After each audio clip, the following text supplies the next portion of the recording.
మరిది గారు అలా తేయకూడదు. ఎవరో విసిరిన దండ, అది ఇద్దరికి కలిసి పడింది. తీసేక ఇలాగే ఉంచుకోవాలా?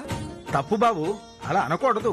అమ్మవారి మెడలోంచి తీసిన దండ ఎంతో పుణ్యం చేసుకుంటే గాని ఏ దంపతుల మెడలో పడదు. ఆ అమ్మవారి ఆశీర్వాదం మీకుందంటే ఈ జన్మకే కాదు 7 జన్మలకి మీ జంట అన్యోన్యంగా ఉంటుంది. ఈ జన్మకే దండగా అనుకుంటే 7 జన్మలంట. ఈ మనిషి నెల 7 జన్మలు భరించడం అంటే చాలా కష్టం. గట్టిగా కష్టపడైనా సరే మార్చుకోవాలి. పూజ పూర్తయ్యేంత వరకు ఆ దండని అలాగే ఉంచుకోండి మరిది గారు.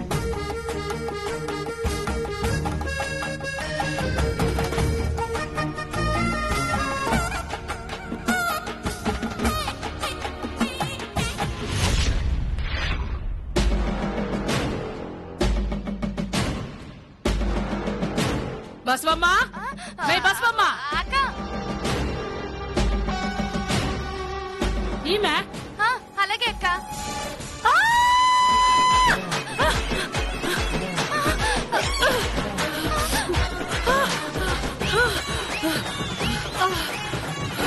ఏంటమ్మా చంపేసినావు కదమ్మా? నువ్వే అడిగావు కదక్క. నేను అడిగింది పెట్టే తాళమ్మా. అయ్యో అవునా? చెయ్యి చాచి ఇయ్యమే అని అడిగితే కూరలో ఉప్పు కారం సరిపోయిందో లేదోనని రుచి చూడ్డానికి అడిగావేమో అనుకున్నానక్క. నీ మొహమ్మా.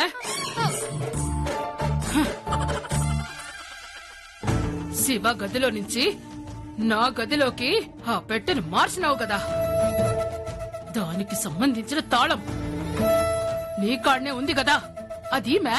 అబ్బా తెస్తానుండక్క.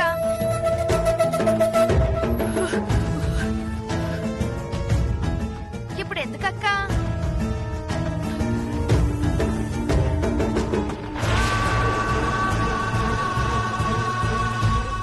ఇన్నాళ్ళు ఈ పాత పెట్టెలో ఏముంటాదిలే అని ఇడిచిపెట్టినాను మే.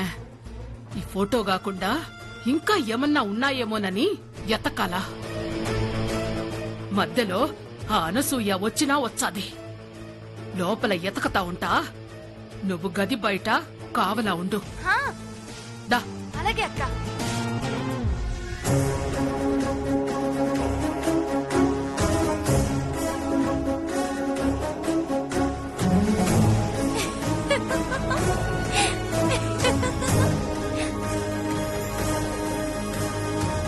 అమ్మా, అమ్మాజీ గారు ఉన్నారా?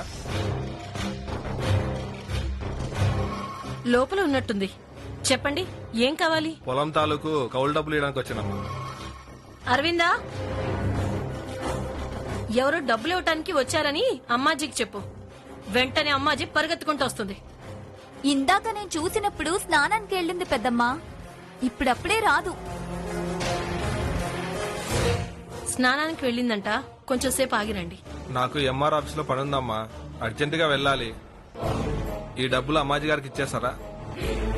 అరవిందా, తీసుకోమ్మా. అమ్మో, అమ్మాజీ పెద్దమ్మ విషయంలో అస్సలు నన్ను ఇన్వాల్వ్ చేయొద్దు పెద్దమ్మా.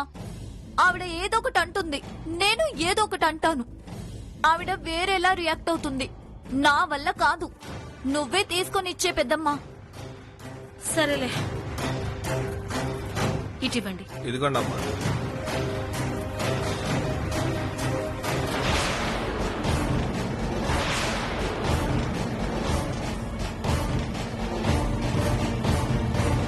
మే, నువ్వు వీడినే చూస్తా ఉండు.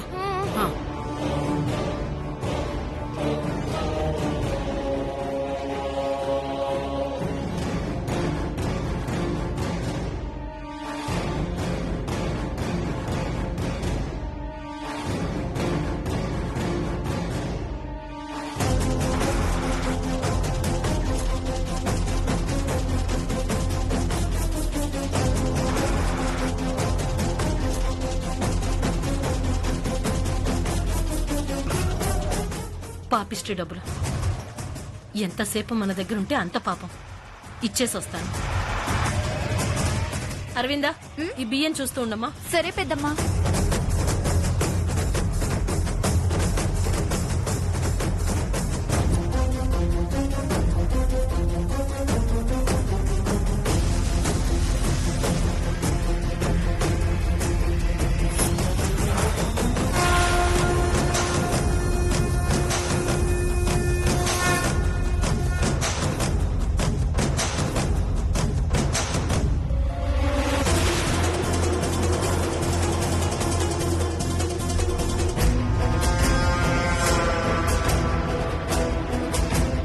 ఎప్పుడూ కాళ్ళు ఊపుకుంటూ ఇక్కడే కూర్చుంటుంది కదా, ఇంకా స్నానం చేసి రాలేదా?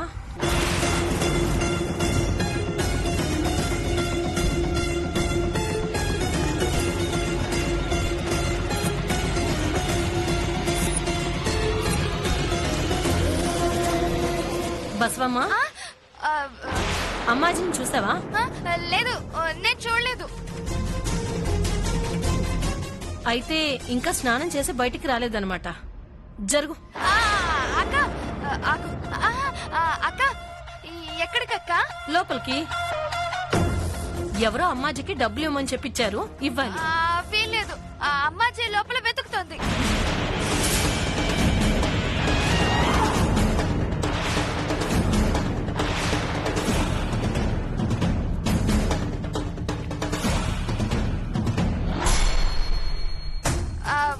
అయ్యో రమ్మా, బయటికి అనేసానా? వెతుకుతుందా? ఆ, ఏం వెతుకుతుంది? అది అది సబ్బు. సబ్బు వెతుకుతోంది. సబ్బా?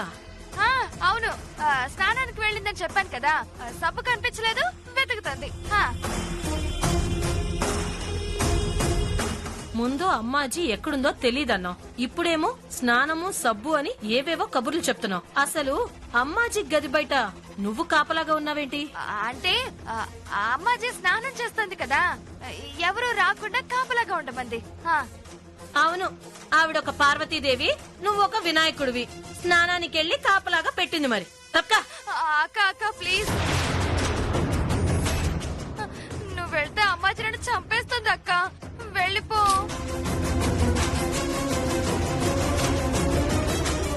ఏయ్ తప్ప.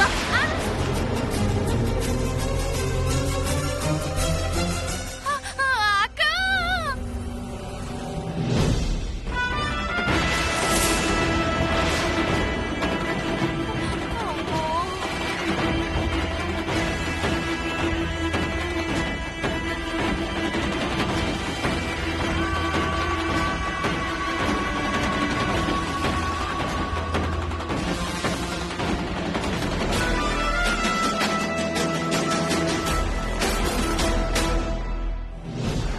ఇట్టొచ్చినావేందిమా? ఏం కావాలా? ఏం చేస్తున్నావు అమ్మాజీ?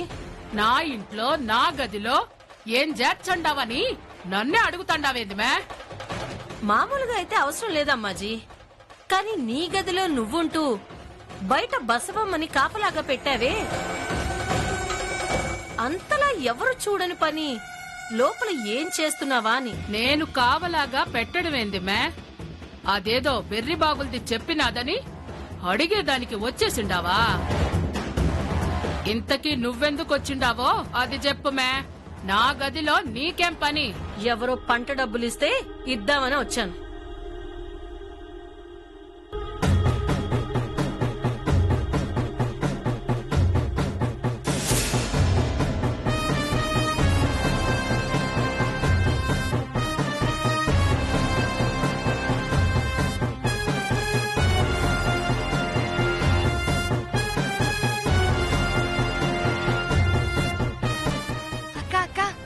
దొరికిందా? ఇంకొంచెం అయ్యుంటే నేను దొరికేదాన్ని. ఎవరు రాకుండా కావలా గాయమంటే వదిలేస్తావా? ఎంత ఆపినా ఆగకుండా వస్తే నేనే చేయను. అయినా ఇప్పుడు దొరకడం ఏంటి? ఎప్పుడైతే ఈశ్వరికి త్రిపురాంబ ఫోటో దొరికిందో అప్పుడే దొరికిపోయావు. ఏం మాట్లాడుతాండావు మే? మరి పెట్టే మొత్తం వెతికి ఒక్క ఫోటో మాత్రం తీసుకుని మిగతాది నీ కోసం వదలదు కదా. ఏమన్నా ఉంటే ముందే తీసేసుకుని దాచేసిందేమో, ఒక్కొక్కటి బయట పెడుతుందేమో. జాగ్రత్త అమ్మాజీ అక్క. నీకు మాత్రం టెన్షన్ ఉండాల్సిందే, లేకపోతే నన్నే కొడతావా?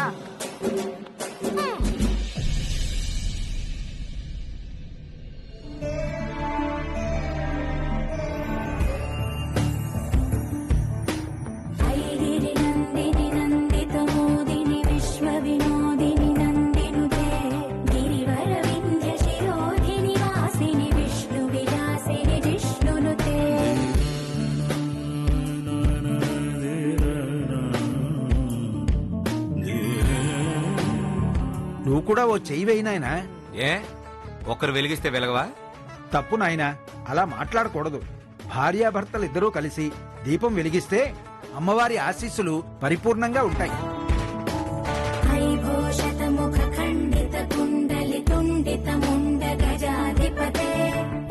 వెలిగించండి మరిది గారు. అయినా పరాయి మనుషుల పక్క నిలబడతారేంటి? చల్లి చేయి పట్టుకోండి. అయ్యో, కూర్చోండి. వెళ్ళండి, రండి. అయ్యో రండి, కూర్చోండి.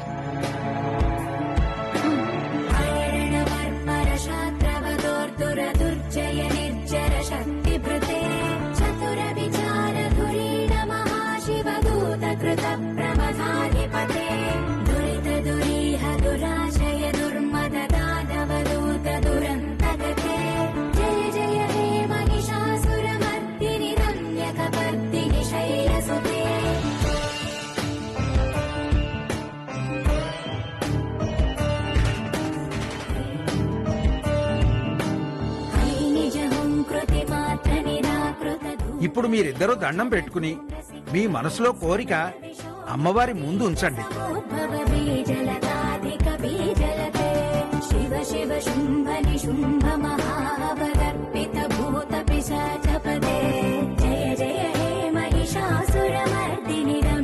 అమ్మాజీ ఎందుకు మమ్మల్ని ముడుపుల పేరుతో ఇంత దూరం పంపించిందో తెలీదు, కానీ నేను మాత్రం నీ అనుగ్రహం వల్లే ఇక్కడికొచ్చానని నమ్ముతున్నాను.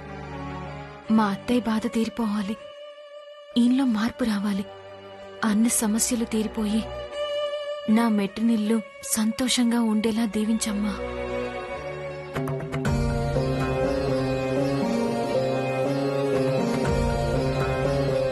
మీరు కూడా మొక్కుకోండి మరిది గారు. నాకేం కోరికలు లేవు. కోరికలు లేని మనిషి ఉంటాడా బాబు? ఉంటారు పంతులు గారు. ఎదురుగా మా మరిది గారు ఉన్నారు కదా. సరే, ఏం కోరుకోకపోతే కోరుకోకపోయారు. ఒకసారి మా చెల్లి చేయి పట్టుకోండి.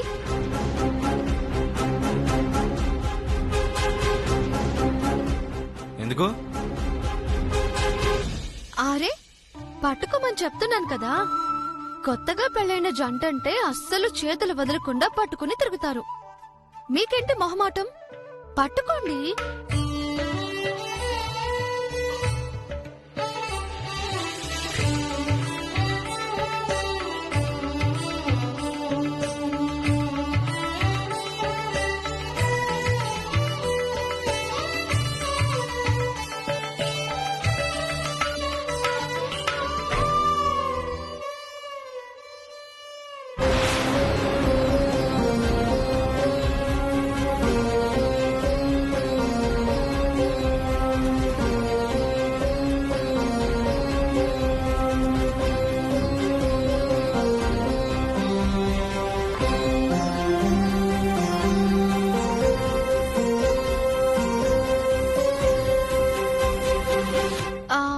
ఇప్పుడు మామ అనుకోండి.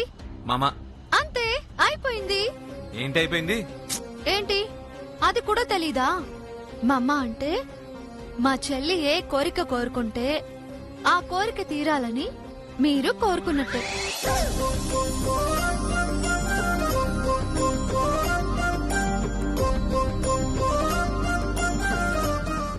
ఆహా, భార్యాభర్తలిద్దరిది ఒకటే కోరిక.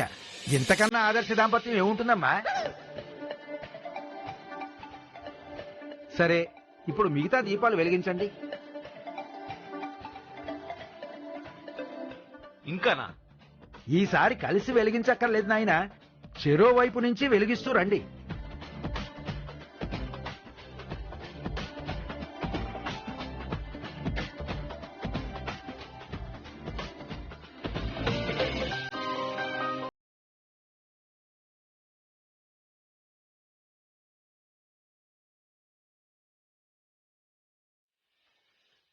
చిన్ని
ఏదైనా పనిని ఇద్దరూ మనసు పెట్టి చేస్తే ఫలితం కూడా ఇలాగే ఉంటుంది. ఇద్దరూ కలిసి దాన్ని కాపాడుకోవాలని చూస్తారు. ఈ దీపంలాగే మీ ఇద్దరి జీవితం కూడా ఒకటే. ఇద్దరూ కలిసి మీ జీవితాన్ని కాపాడుకుంటూ హాయిగా ఉండండి. దీపాల కార్యక్రమం అయిపోయింది కదా, నైవేద్యం చేసి అమ్మవారికి పెట్టండి.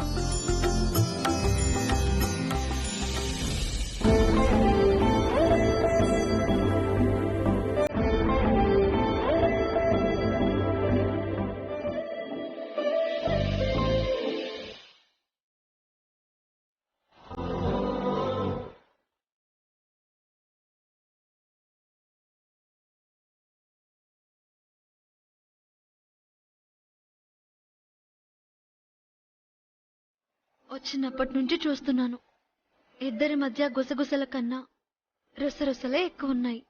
ఏం చేస్తామక్క, ఇష్టపడి చేసుకున్న పెళ్లి కాదు కదా. పైగా మా పరిచయమే గొడవతో మొదలైంది. ఆ అభిప్రాయమే అలా ఉండిపోయింది.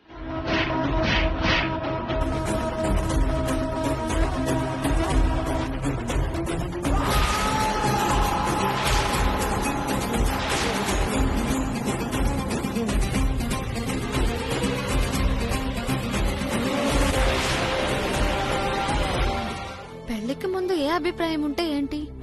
పెళ్లి అయిపోయింది కదా, అంటే ఇప్పుడు ఇద్దరు ఒకటే కదా. ఒక్కటే అని ఇద్దరం అనుకోవాలి కదక్కా. అనుకుంటారు. ఇప్పుడు ఇద్దరు కలిసి ఆ దీపం కొండెక్కకుండా ఆపలేదు.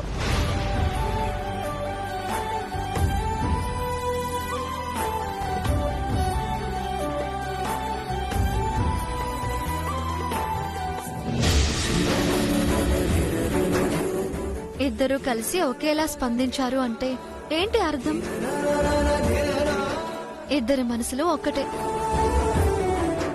పూజారి గారు చెప్పినట్టు మీ జీవితం ఆ దీపం లాంటిదే.